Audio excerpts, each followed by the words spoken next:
Hello, welcome to John's Jeep Garage. This video is about maintaining your winch.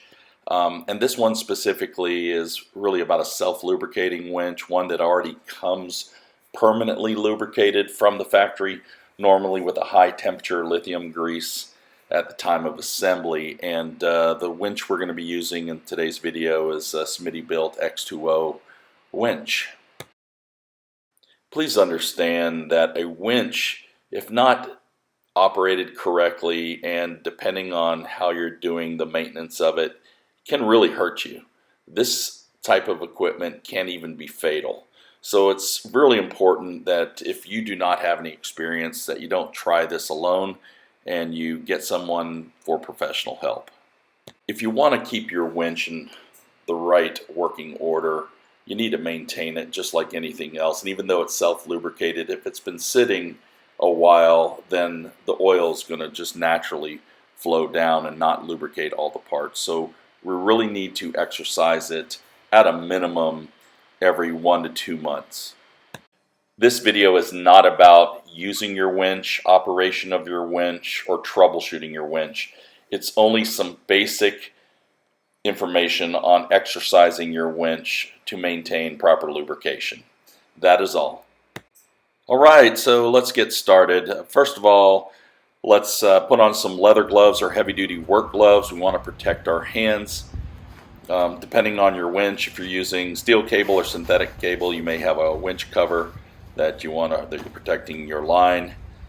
Get your remote, either plug it in with the wire connection, or if it's a remote, turn on the wireless remote, put your winch in the engaged setting, and then slowly power out 3 feet of rope. Keep your hands clear, make sure it's going in the right direction, and then now you just want to disconnect your tow hook.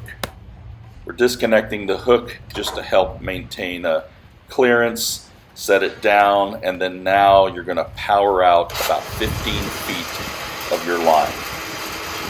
Just slowly hold it, pull it out. Please make sure you're keeping the area clear.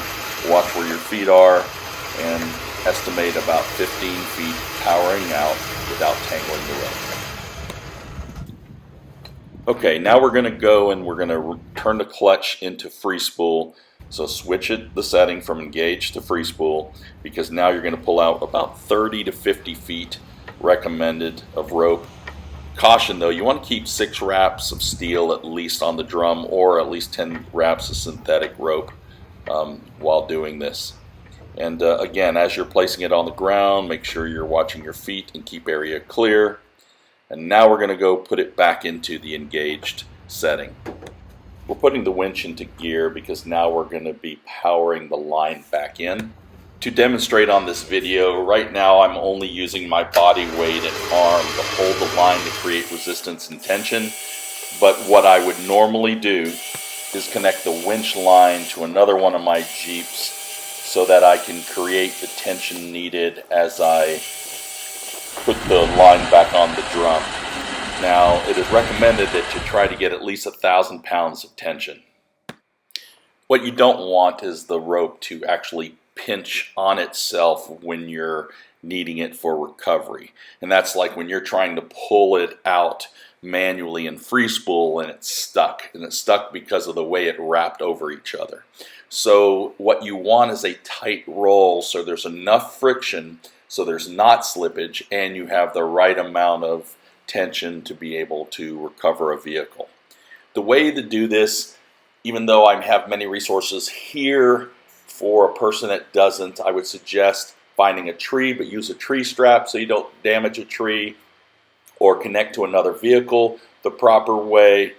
But to create tension while your primary vehicle with the winch is in neutral and you're using your brakes to create tension, or you're able to do it with a slight uphill grade to create the right amount of tension you need.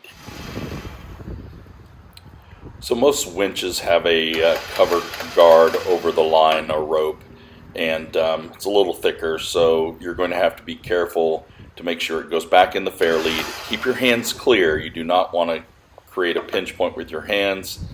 Slowly bring it back.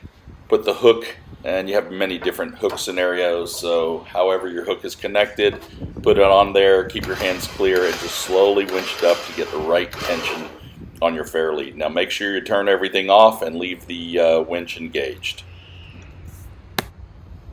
Hey, that's a wrap. Thank you for visiting John's Jeep Garage. Please understand this video is all about safety as well. So if you don't have the experience, don't attempt it without getting some professional help. We really appreciate you watching. Please like if it helped and subscribe to our channel. Thank you.